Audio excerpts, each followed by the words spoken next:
Hello students! Hoje nós vamos iniciar o nosso assunto sobre voz ativa e voz passiva.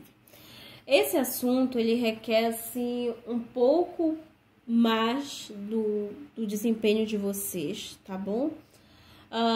Porque ele é um assunto um pouco complexo, tá bom?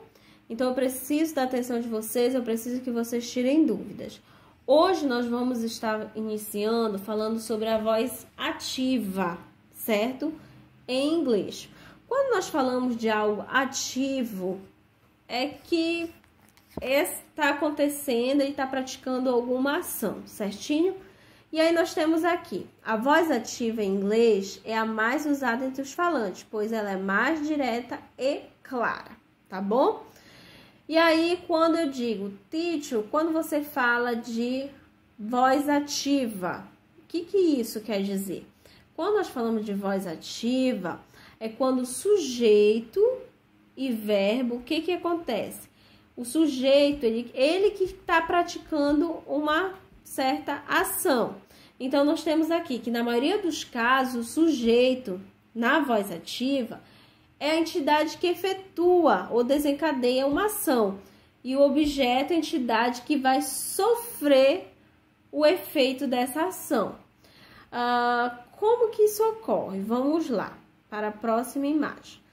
Quando nós estamos utilizando a voz ativa, então nós vamos ter o quê? O sujeito praticando a ação, tá bom?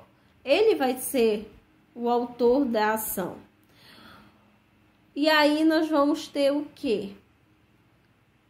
Quem vai sofrer a ação, tá bom? Rodrigo is washing the car. O quê? O Rodrigo está lavando o carro, tá? Quem está lavando o carro? É o Rodrigo. Então, percebo que quem está praticando a ação é o Rodrigo. E quem está recebendo a ação do Rodrigo? Que é a lavagem, é o carro. Então, nós temos aqui um sujeito ativo, ok? Deu para entender? E aí, nós temos o quê? Na voz ativa, o sujeito, ele é o dono da ação. Então, você percebe que quem está praticando a ação da lavagem é o Rodrigo. Ou seja, o sujeito está executando a ação indicada, ok?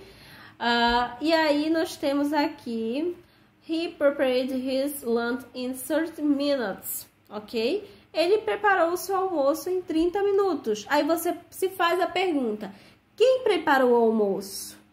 Foi ele.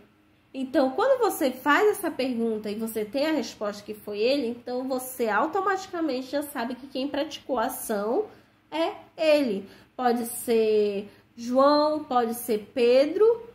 Então, quem praticou a ação, e aí você já entende que você tem uma frase na voz ativa, ok? Bye, bye. Na próxima aula, nós vamos iniciar falando sobre a voz passiva, que ela é um pouco mais detalhada, tá bom? Mas qualquer dúvida, você pode estar encaminhando.